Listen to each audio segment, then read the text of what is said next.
just driving back to Tchimpounga at the moment from the airport, where we've just picked up Hervé with a young chimpanzee that was confiscated yesterday by PALF, which is a law enforcement protection program to try and help enforce the law on illegal trade in wildlife in the Congo. Right now I can smell how bad his wounds are. They're quite infected. The putrid smell is quite terrible and overcoming right now. He's in a severe amount of pain. He's having difficulty to be able to eat and drink. He can't swallow properly. The poor little thing is really suffering quite badly right now. I mean, the level of cruelty to this young infant is just appalling.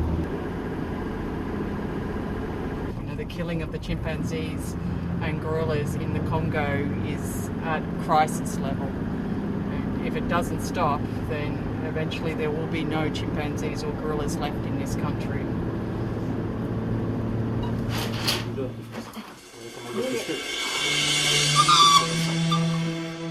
As soon as Motambo arrived, he was under intensive care.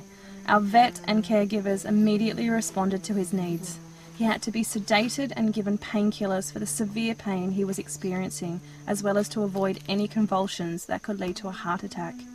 Over the following 5 days, he was monitored by the vet team 24 hours a day. Injections and IVs were continuous, with up to 10 injections a day just to provide the basic treatment of antibiotics and maintain sedation. For several days, we went back and forth with everyone trying to decide on a name for him. In the end, the PALF NGO team came up with Motambo, which means snare in Lingala. This is because we believe that the horrific injury to his left wrist, which could have been the site for the tetanus infection, was caused by a wire snare that had tightened around his wrist. Apart from this wound, he also had deep gashes in his hips, which we believe were caused by a rope being tied too tight around his waist.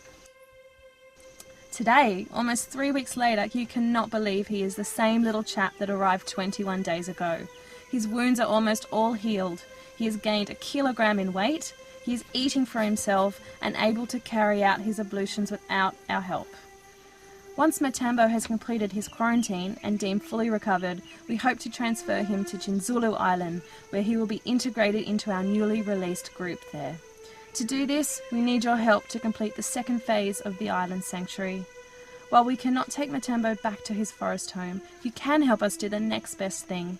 Give him a chance to live on 100 hectares of forest on Chinzulu Island in the Kulio River, where he will be safe from hunters and poachers and will be back with his own kind.